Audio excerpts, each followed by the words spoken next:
নাও, আমি তোমাকে একটা জাদুর ড্রাগন গাছ দিচ্ছি। এই গাছটা তুমি বাড়ির উঠোনে রোপণ করবে, আর দেখবে সেই গাছটাতে অনেক ড্রাগন। মা, ও মা, কোথায় গেলে তুমি? তাড়াতাড়ি বাহিরে এসো, তোমার সাথে যে আমার কথা আছে। কি ব্যাপার, মা তো কোনো কথাই বলছে না। মনে হয় মা কাজে চলে গেছে। তার চেয়ে বরং আমি গিয়ে জুমার সাথে খেলা করে আসি। এরপর টিয়া ঝুমার সাথে খেলা করতে চলে যায়।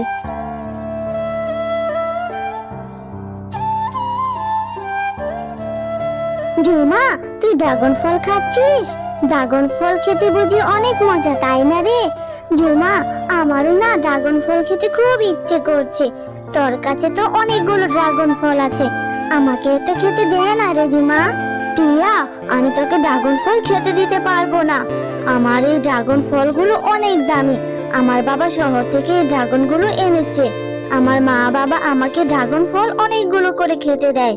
আমার মা বলেছে ড্রাগন ফল খেলে নাকি শরীরে অনেক রক্ত হয়, এই জন্যই আমাকে অনেক বেশি বেশি করে ড্রাগন ফল খেতে দেয়। তোর মাকে গিয়ে বল তোকে ড্রাগন ফল কিনে খাওয়াতে।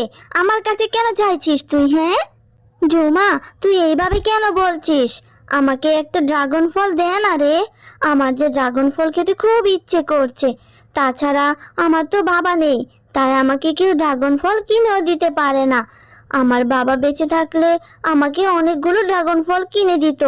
আমার মা বলেছে মায়ের কাছে এখন টাকা নেই, টাকা হলে আমাকে পরে ড্রাগন কিনে দিবে। না রে টিয়া, আমার এখান থেকে তোকে একটু ড্রাগন দিতে পারবো না। তুই আমাকে আর বিরক্ত করিস না তো। আমি এখন বসে বসে মজা করে ড্রাগন খাবো, আর তোর সাথে এখন আমি খেলাও করব না। তুই এখন বাড়ি চলে যা তো। তখনই সেখানে ঝুমার মা চলে আসে। আরে ঝুমা সোনা, তুই এখনো ড্রাগনগুলো খেয়ে শেষ করিসনি? এই গরিব ফকিন্নির মেয়ে তো তোর খাবারের দিকে নজর দিচ্ছে। আর এই ফকিন্নির মেয়ে, তুই আমার মেয়ের ড্রাগনের দিকে এইভাবে তাকিয়ে আছিস কেন?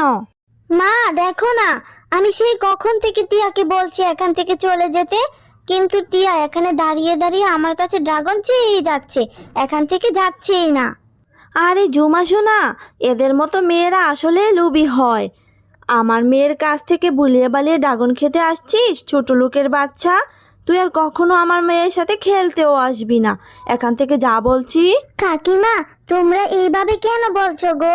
তোমাদের তো অনেক টাকা, তাই তোমরা অনেকগুলো ড্রাগন ফল কিনে খেতে পারো, কিন্তু আমার তো বাবা নেই, কে আমাকে ড্রাগন কিনে খাওয়াবে? আমার মা কাজ করে যে টাকা পায় সেটা দিয়ে তো আমাদের সংসারই চলে না। আমার মায়ের কাছে তো এত টাকা নেই, এই জন্য আমাকে ড্রাগন কিনে খাওয়াতেও পারে না। আমি এই জন্য ঝুমার কাছে একটা ড্রাগন চেয়েছি। ঠিক আছে, আমি আর ঝুমার সাথে খেলতে আসবো না, আমি চলে যাচ্ছি। এরপর টিয়া মন খারাপ করে সেখান থেকে চলে যায়। আর যদি আমার বাবা বেঁচে থাকতো তাহলে আমাদের এত অভাব অনটন থাকতো না, তাই না মা? মা জানো, আর যখন ঝুমার কাছে খেলতে যাই তখন দেখি ঝুমা বসে বসে ড্রাগন খাচ্ছিল। সেটা দেখে আমারও খুব ড্রাগন খেতে মন চাইছিল। আমি একটু ঝুমার কাছে ড্রাগন খেতে চেয়েছিলাম বলে কাকিমা আমাকে অনেক বকাঝকা করেছে, বলেছে আমি নাকি ফকিন্নির বাচ্চা, আরো অনেক কিছু বলেছে। এইসব শুনে আমার অনেক মন খারাপ হয়েছিল। মা, তুমি আমাকে ড্রাগন ফল কিনে দাও না মা। মারে, ড্রাগন ফলের তো অনেক দাম, আর আমার যে ইনকাম সেটা দিয়ে তো আমি সংসারটাই ঠিক মতো চালাতে পারি না। আর এই মাসের টাকাটা এখনো হাতে পাইনি রে মা। আমি টাকা পেলে তোকে আগে ড্রাগন কিনে খাওয়াবো। তুই আর মন খারাপ করিস না রে মা। তোর মনটা খারাপ থাকলে যে আমার আর কিছুই ভালো লাগে না, ঠিক মতো কাজও করতে পারি না। আর হ্যাঁ, ঝুমার মা যেহেতু তোকে অনেক বকাঝকা করেছে, তাই তুই আর ঝুমার সাথে খেলতে যাস না রে মা। ঠিক আছে মা, আমি আর ঝুমার সাথে খেলতে যাব না, আর ড্রাগন ফল খাওয়ার জন্য বায়না ধরবো না। তোমার কাছে যখন টাকা হবে তখনই কিনে দিও মা। মাটিয়া, আমি একটু পুকুর পাড়ে পানি আনতে যাচ্ছি, তুই বাড়িতেই থাকিস কেমন? আমি যাব আর আসব। এরপর শেফা পানি আনতে চলে যায়। আরে, এখানে তো দেখছি টাকা পড়ে আছে। আশেপাশে তো বুড়িমাকে ছাড়া কাউকে দেখতে পাচ্ছি না। বুড়িমা, ও বুড়িমা, এইদিকে তাকান তো। এখানে কি আপনার টাকা পড়ে আছে? এদিকে তাকান না বুড়িমা। কি হলো বুড়িমা, আপনি কিছু বলছেন না কেন? আপনার টাকাটা তো নিয়ে নেন। শেফা, তুমি অনেক ভালো ঔষধ। আমি বিদ্যাবেশে এখানে টাকা রেখে তোমাকে পরীক্ষা করছিলাম। তুমি পরীক্ষায় ফার্স্ট করেছো। বলো, তুমি আমার কাছে কী চাও? আমি তোমাকে সাহায্য করতে চাই। আমার যে তেমন কিছু চাওয়ার নেই পরি। আমি যে এক কপাল পোড়া হতভাগী মা। বাপ মরা মেয়েটা আমার কাছে একটা আবদার করলে সেটা আমি পূরণ করতে পারি না। তোমার যদি কিছু দেওয়ার থাকে তাহলে আমাকে কিছু ড্রাগন ফল দাও। আমার মেয়েটা যে ড্রাগন খাওয়ার জন্য অনেক জিদ করেছে, কিন্তু আমি আমার মেয়েটাকে এখন পর্যন্ত একটাও ড্রাগন কিনে খাওয়াতে পারিনি। শেফা, তুমি তো অনেক ভালো। এই নাও, আমি তোমাকে একটা জাদুর ড্রাগন গাছ দিচ্ছি। এই গাছটা তুমি বাড়ির উঠোনে রোপণ করবে, আর দেখবে সেই গাছটাতে অনেক ড্রাগন ধরবে। আর সেই ড্রাগনগুলো তোমরা খেতে পারবে, আবার বিক্রিও করতে পারবে। তাতে করে তোমাদের সংসারটা ভালো মতো চলবে।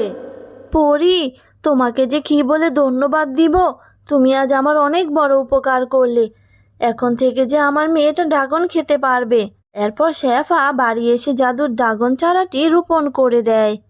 মা, ও মা, তুমি এখানে এটা কিসের চারা রোপণ করলে? আর এই চারাটা তুমি কোথায় থেকে পেলে মা? তারপর শেফা তার মেয়েকে সমস্ত কথা খুলে বলে। মা, তুমি সত্যি বলছো এই গাছে ড্রাগন হবে? তাহলে তো অনেক ভালো হবে। কি মজা, আমি এখন থেকে ড্রাগন খেতে পারবো, তাই না মা?